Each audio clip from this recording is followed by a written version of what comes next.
Аха, біздің қонақтармен таныстырып өтейін. Студиямызға келген. Төтенше Жетісу облысы төтенше жағдайлар департаменті ардагерлер ұжымының төрағасы Нұргелді Қойшыбаев ағамыз. Ассалаумағалейкум, қош келдіңіз. Және де номер 1 мамандандырылған өрт сөндіру бөлімінің аға өрт сөндіруші Айбол Бақытұлы. Қайырлы таң, қош келдіңіздер. Таңғы көңіл-күйлеріңіз қалай? Ал енді құрметті Жетісу тұрғындары, құрметті Жетісу телеарнасы, таң жарық. Сіздерге үлкен рахмет. Бүгін біздің кәсіби мерекемізге шақырып, осындай құрметтегендеріңізге сіздердің ең біріншіден жұмыстарыңызға толағай табыс тілейміз. Рахмет, үлкен алғыс білдіреміз. Енді негізі бүгін барлық күллі қазақ елі үшін айтулы күн ғой енді.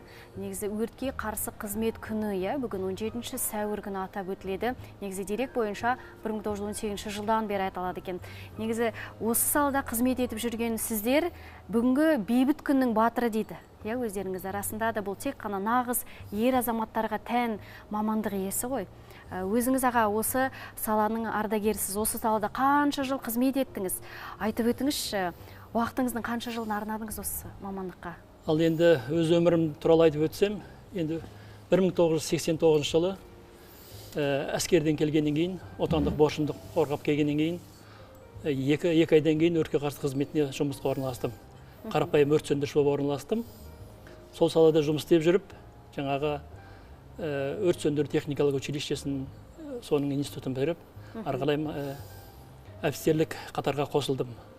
Енді өрт сөндіруші бол мамандығы тек қана ержүрек жігіттер ғана жұмыс істейді. Сол себептен ойлаймын, қазір сол маманды таңдағаныма, сол жерде қызмет атқарғаныма өте ризамын, өте қуаныштымын. Енді 25 жыл осы Талдықорған қаласында бір салада 25 жыл қызмет атқардым. Өрт сөндіру саласында жұмыс атқарып, талай өрт сөндірді, талай адамдарды өрттен құтқарып шықтық.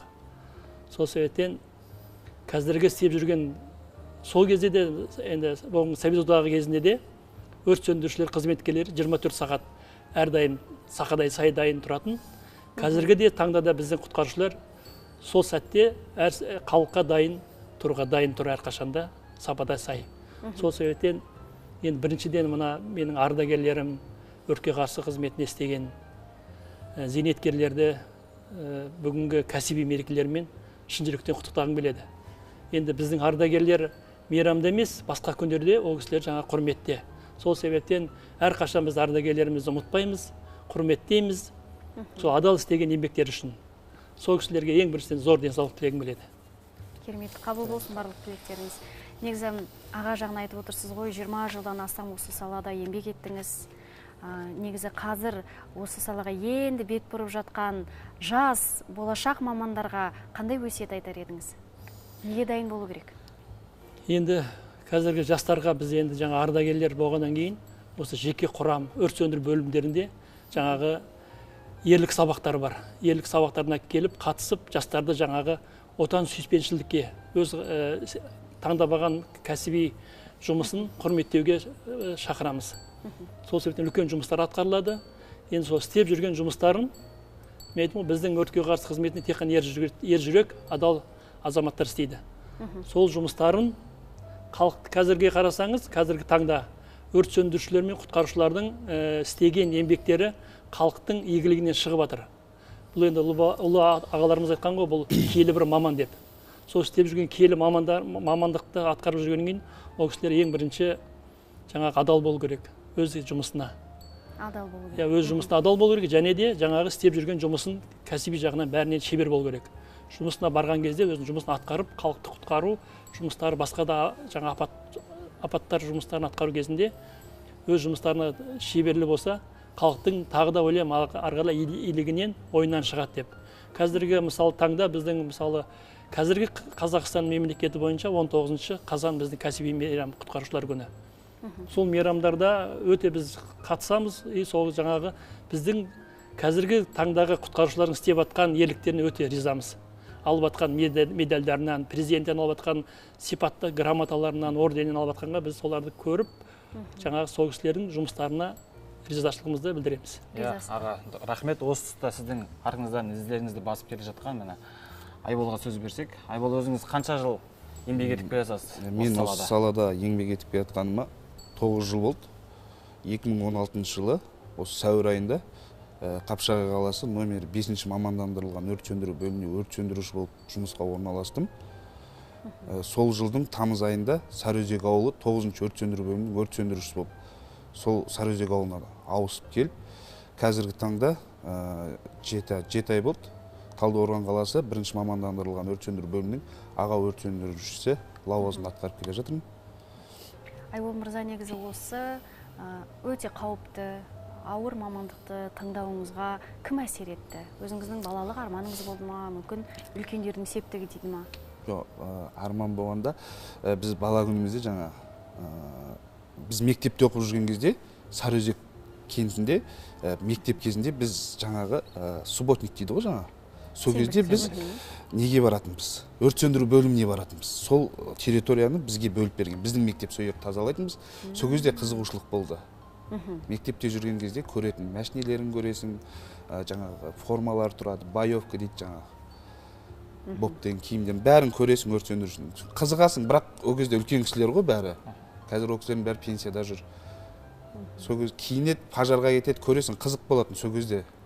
Осы мамандыққа қызығушылығыңыз пайда болды сол кезде? Мектеп кезінде пайда болды осы мамандыққа қызығушылық. Бала кезіңізде қызыға бастадыңыз, көлік болсын, басқа дүниелерге. Бірақ сәл есейген кезде бір қорқыныш болған жоқ па іштей? Жоқ, қорқыныш болған жоқ. Негізі әр қандай мамандыққа бармасаң да, әр мамандықтың өзінің қиыншылығы бар ғой. Күзетші болсаң да негізі ол мамандық қиын да, негізі құры отырады дегенмен, оның да өзінің қиыншылықтары бар. Түнімен ұйықтамайды ол да. Ол да күзетіп отыру керек, ештеңкені жоғалтпау керек. Сол сияқты бұл жердің де өзінің қиыншылықтары бар. Қаншалықты өрт болады, мысалға кездеседі, жай өрттер болады. Құрғақ шөптің жануы, қоқыстың жануы дейді. Оның ар жағында не жатқанын білмейсің да, ол ары қарай өршіп кетсе, ертеңгі күні үлкен нелерге алып келіп тудырады ғой, алапат өрттерге. Негізі әдетте өрттің шығуына себеп болатын түрлі факторлар бар. Әдетте мысалға тіпті қарапайым адамдардың салғырттығы, сақтық ережелерін сақтамауы, одан бөлек мысалы табиғи апаттар. Мысалы қазір байқасақ, біздің өңірде де таулы аймақтарда қазір өрттен өйткені шөп құрғап жатыр, өрт шығып жатады. Осы ретте біріншісінен бастайықшы, кез келген адам өрт шықпас үшін нені ескеру керек, қандай ережелерді сақтау керек? Үй жағдайында дейікші, ең бастысы әрине біз жиі айтып жататыны жаңағы телефонды қуаттандырғышты тоққа қосып қалдырып кетпеу керек. Одан бөлек нені айта аламыз? Енді біздің өртке қарсы қызметінде, департаментіміз саласында жаңағы жылына 2 уақытта тұрғын үй тексеру саласы өтеді. Сол кезде жаңағы тұрғын үйлерге өрт сөндіру қауіпсіздігі туралы жаңағы ескерту қағаздар тапсырылады. Бұл ең біріншіден мысалы тұрғын үйде біздің қызметкерлер көңіл аударатын, мысалы кірген пештің өзінен, қарапайым пештің өзінен белгілі болады. Пештің алдындағы күл түспесін деп жаңағы 50-70 темір тұрады, сол ашылғанда полға түсіп кетпесін деп. Енді көбінесе біз енді ауыл басқа жерде де адамдар жаңағы от жағатын пештің үстіне былай жіпті байлап қояды, жіпті. Соған жаңағы кішігірім бір тряпкалер жайып қояды, солардың өрт болуы мүмкін. Элементарно жаңағы счетчиктер дейміз ғой, сол жерден көбінесе дұрыс тексерілмейді, ашық қалады. Сол салдардан көбінесе сол жаңағы пештен қыста жаңағы электр сымдарынан көп өрттер. Барлығы уақытылы тексертіп, қадағалау керек. Сол жағынан көп өрттер тіркеліп тұрады. Екіншіден жаңағы енді жаңағы біреулер ішіп ұйықтап қалып темекіден, ондайда өрттерді көп кездесіп тұрады. Енді жаңағы өрттегі ескертіп келмейді ғой. Сондайда алдын ала болдырмау үшін біздің қызметкерлер жылына 2 рет тексеру қағаздарын тапсырып, үлкен жұмыстар атқарып жатыр. Айбол мырзаға сұрақ қойсақ, сіздерде оқу жаттығу жиыны жиі өтіп тұра ма? Қаншалықты өтеді? Оқу жаттығу жиыны бізде өтеді. Газ түтіннен қорғау қызметі болады. Бізде әр өрт сөндіруші өзінің маскасы болады, аппараты болады, артында баллонмен, сіздердің арттарыңызда тұрған суреттегендей. Сонымен әр ай сайын, әр айдың аяғында бізде таза ауалық сабақ өзіміз жеке бөлімде өткіземіз. Жарты жыл сайын бізде соған қорытынды ретінде біз нормативті орындау мақсатында кәдімгі облыстық деңгейде өтетін сабақ болады. Әр жарты жыл сайын өткіземіз. Ал негізгі жаңағы физикалық нормативтар күнделікті кезекшілік жүкке түскен сайын өтеді. Таза ауалық нормативтар айына 1 рет өтеді. Оның қорытындысы жарты жыл сайын тапсырып отырамыз оның қорытындыларын. Нұргелді мырза, мына дүниені айтайықшы, негізі өрттен құтқаруға қатысты жыл сайын бізде түрлі байқаулар, жарыстар өткізіледі. Сол жарыстардың біріне өзіңіз де қатыстыңыз, е? Айтып өтіңізші, соңғы қатысқаныңыз есінде ме? Қайда өтті? Енді жаңағы айттым ғой, 1989 жылда өртке қарсы қызметін орналасқаннан кейін осы өртке қарсы спорты мен айналысады екен. Сол командаға келіп қосылып, сол 90 жылдан бастадым. Бірінші жарысымда Өскемен қаласында өтті. Сол жердегі жаңағы жерде жүгіріп жүрген бапкерлер үйретіп, өртке қарсы қызметін, спортын. Енді сол жылдары ол кезде Совет одағы ғой. Одан сол спортқа қатысып, одан кейін жаңағы өзімнің дәрежемді арқылы көтеріп, екінші разряд, екінші разряд, үшінші разряд, сол жаңағы өртке жаңағы үміткері. Сол спортына қатысып, үлкен енді дәрежеге жеткеніміз жаңағы осы Қазақстан егемендік алғанда 2006 жылы Қостанай қаласында, ол кезде Алматы облысы дейік. Сол кезде жаңағы облыстық республикалық чемпион болдық. 2006 жылы Қостанай қаласында. 2006. Әлі есіңізде ғой? Біздің есте қалатын ол история, енді ол кезде бұрынғы Жетісу облысы, Алматы облысы ешқашан чемпион болмаған республикада. Әлі ешкім болып көрмеген. Әлі бізге дейін ешкім болмаған. Біздің командамызбен, біздің мен командамда істеп жүрген жігіттер де қазір осында әлі де менен кейін жас қой, олар қызмет атқарып жүр. Өрт сөндіру бөлімдерінің басшылары, полковник, подполковник, майорлар. Сол командамен мысалы айтып кетсем, ол жаңа Тоғызов Талғат, Орынбаев Сәкен, Райымбек Вертай, Қожабек Құрмет жаңағы спорт шеберлері сол кезде мен бірге қатысып, бәріміз республикадағы жаңағы кубокты көтердік. Сол кубогымыз қазір мысалғы таңда біздің жаңағы Жетісу облысының тарихи мұражайында тұр. Сақталып отырмыз. Келген сайын біз жаңа сол жеткен үлкен дәрежеміз туралы жас өспірімдерге айтамыз.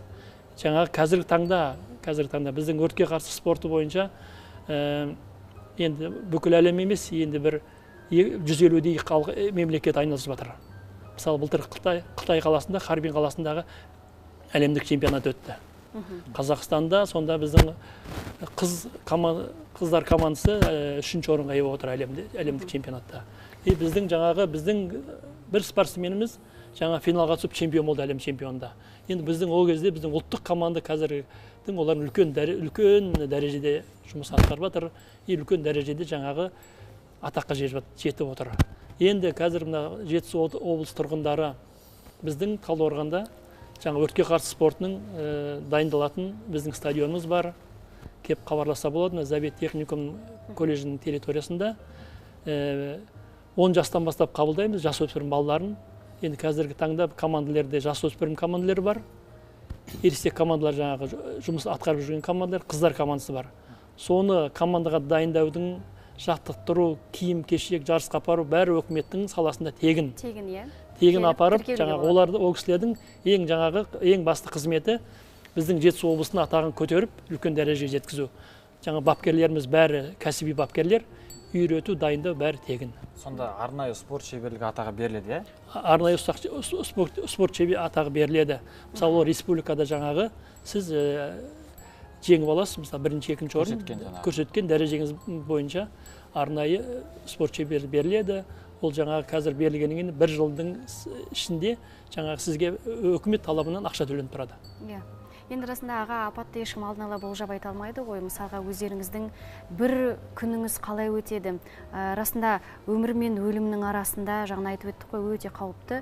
Қай кез келген сәтте өздеріңізге дабылға қоңырау түскеніне сіз сақадай сай дайын болып жолға аттану керексіздер. Қанша секунд беріледі? Қанша секунд ішінде сіздер жолға шығу керексіздер?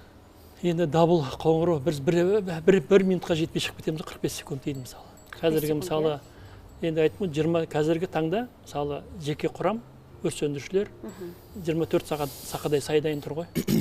Қалай дабыл қоңырауы қосылады? Сол кезде бұлардың құтқарушылардың бірінші мақсаты өз жауынгерлік киімін киіп, сақадай сай машинаға отыру керек. Одан ары қарай жаңағы караул бастығы дейміз, караул бастығы бөлім командирлері ары қарай өзі жаңағы жеке құраммен іс әрекеттерін жүргізеді. Қай жерге автокөлікті қай жерге қою керек.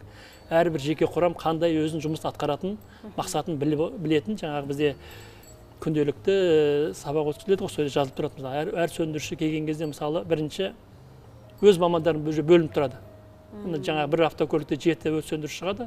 Сол 7 адамның әрбір мақсаты бар, не істейтін. Әркімнің өзінің міндеті бар. Міндеті бар. Жұмысқа келгенде қандай өрт келгенде қандай атқаратын мақсаттарын біледі уже. Енді Айбол мырзаға сұрақ қойып өтетін болсам, осы өрт кезінде, жұмыс кезінде сіздерде демалыс деген мүлдем болмайтын шығар. Үйде демалып жатқан выходной дейді ғой, демалыс күндері. Ол кезде де хабарласып қалатын шығар, иә? Бізде кезекшілік кезінде бізде демалыс болмайды. Өзіміздің не дейді ғой, күн тәртібімен жұмыс істейміз. Демалыс күндері кезекшіліктен бос уақытта енді төтенше жағдайлар болған жағдайда бізге хабарласып, дабыл бойынша жеке құрамды түгелдей көтереді. Түгелдей көтеріп, жаңағы бөлімге жиналып, бізде жаңағы жедел топ деген болады. Арнайы кезекшіліктен бос адам 3 күн демалсақ, 3 күннің бір күнінде біз жедел топ боламыз. Басқа да нелерге, аудандарда көмек керек болады. Сондай жағдайларда жаңағы жедел топты жібереді, көмектесеміз, өрт сөндірсеміз, басқа жаңағы авариялық құтқару жұмыстарын жүргіземіз. Қандай жағдай болады, соған әрқашан дайынбыз ғой, 24/7. Әрдайым. Аға, негізі өзіңізге сауал қойсам, енді жаңа айтып өттіңіз ғой, еске салайықшы, иә, бұрын өзіңіз осы қызмет етіп жүрген жылдарды. Мысалға әдетте осындай оқиға орын алған кезде сіздер жылдам жөнелесіздер, барасыздар. Сол сәтте сіздердің алғашқы іс-әрекеттеріңіз қандай? Әдетте айтып жатады, ең бірінші осы отқа тұтанған ғимараттың ішінде адам бар ма екен? Егер адам болса шығаруға тырысасыздар. Артынша келесі кезекті ең маңызды іс-әрекет қандай? Енді біздің бірінші мақсатымыз адам өмірін құтқару. Әрбір өрт болған кезде, мысалы бізге диспетчер хабарлайды ғой, осындай тұрғын үй және пәтер өртеніп жатқан кезде, біздің бірінші мақсатымыз жаңа разведка дейміз ғой. Бірінші үйдің ішіне кіріп, адам бар ма жоқ па соны тексеріп шығу. Енді біздің ең адам өмірінен басқа қымбат ештеңе жоқ қой. Біздің өрт сөндірушілердің ең бірінші мақсаты адам өмірін құтқару. Бірінші жаңа өрт болған жерге барып тексеріп, адам бар ма жоқ па бірін тексеріп, адам өмірін құтқару. Болса, бірінші адам өмірін құтқарып, жаңағы ары қарай одан ары қарай жаңағы медициналық қызметкерлеріне ары қарай табыстау. Одан кейін барып жаңағы өздерінің жаңағы не бойынша тәбір байбарашылық қызметтер, өрт сөндіру, мүліктерін аман-есен алып қалу. Мүліктерін аман-есен алып қалу және жарылғыш заттарды, иә, сіздер жарылғыш шығарасыздар заттар ғой. болғанда. Негізі сіздердің жаңағы осы сала мамандықтарыңыз, қызметтеріңіз қиын ғой, өз бастарыңызды қауіп қатерге тігесіздер көбінесе. Аман сау бұрын өткен жағдай болған, Астанада Асқар есімді жігіт жаңағы өз басын қауіп қатерге тігіп, өз өмірін құрбан етті. Сол сияқты үйден шыққан кезде сіздер білмейсіздер ғой, үйге аман есен қайтып оралу сол туралы. Енді қазіргі таңда біздің өртке қарсы қызметінде мына бейбітшілік кезінде қызмет бабында қайтыс болған қызметкерлер бар. Ол кісілер жаңа Қожамбердиев, Айсажан мысалы Жаркент қаласында өрт сөндіру кезінде, өрт сөндірушілер жаңағы үйдің ішіне кіріп кеткен кезде жаңағы жоғарғы тоқ высоковольтный дейді ғой, сол үзіліп жігіттердің жолын жауып қалған ғой.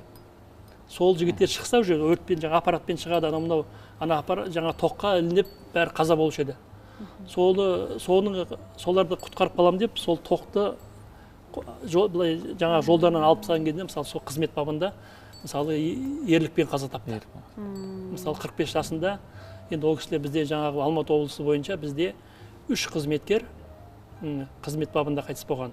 Енді мысалы Қазақстан бойынша көп болғанда енді әрбір ерлік кітаптары деген кітаптар шығарған біздің төтенше жағдай министрлігі. Әр облыстан қанша адам қайтыс болды, жылдарға дейін жаңағы бәрі жазылған кәсіби кітап бар. Сол жерде біздің жаңағы 3 қызметкеріміз тіркелген. Оның екінші жаңағы Клименчук жаңағы Қаскелең қаласы бұрынғы Алматы облысында жаңағы таулы өрт кезінде. Таулы өрт кезінде мысалы жаңағы қалың шөптің ішінде болып қайтыс болған. Мысалы сондай адамдардың ерліктерін біз жаңағы қазіргі жас буындарға айтып отырамыз. Бірінші адамды құтқару үшін өрт сөндіру қызметкерлері өзінді құтқаруға дайын тұру керек қой. Ол жаңа оймен, ақылмен істеу керек. Мысалы, өрт екен деп жүгіріп кіріп кетпей, мысалы, кірген жолымен қалай шығу керек, қалай аманда алып қалатын деп, өз жаңа сұрақ қойдыңыздар ғой. Бұл кісілер жаңағы 24 сағат кезекшілікке түскен кезде күнделікті жаңағы күн тәртібі бар. Күн тәртібінде жаңағы 2 сағат кәсіби шеберлікті сабақ өткізіледі. Сол жерде мысалы күнделік сабақтар, мысалы бүгінгі сабағы жаңағы ауруханада өртті қалай сөндіру, адам құтқару туралы. Келесі сабақтар жаңағы мысалы үлкен жаңағы торговый домдар бар ғой. Сол жерде әрбір күндері сайын бұл кісілерге жаңағы әрбір сондай үлкен объектларда қалай өрт сөндіру, қалай адамдар құтқару сабақтары, қай жерде су көздері бар, қандай әрекет атқару жұмыстары, сол күнделікті бұл сабақ өткізіліп тұрады. Енді бүгін мереке, өздеріңізде енді көңіл күй көтеріңкі шығар деген сенімдеміз, тағы да құттықтаймыз. Енді тілсіз жаумен тікелей арпалысатын, күреске түсетін өздеріңіз әдетте бұндай кезде өзіңіздің өміріңізде емес, өзгенің өмірін бірінші орынға қоясыздар. Өздеріңізде ер жүрек қазақтың нағыз батыр азаматтары әрқашан аман болсын. Әрине, бұндай оқиғалармен тіркелмесінші деген тілегіміз бар. Әрине, еліміз тыныш, жұртымыз аман болсын. Ал өздеріңізге тек қана береке тілейміз. Әрбір қолға алған бастамаларыңызға тек қана сәттілік тілеуіміз келеді. Әрқашан жұмыстарыңызға табыс тілейміз. Тек аман болыңыздар. Рахмет. Адриатика теңізінің үнжу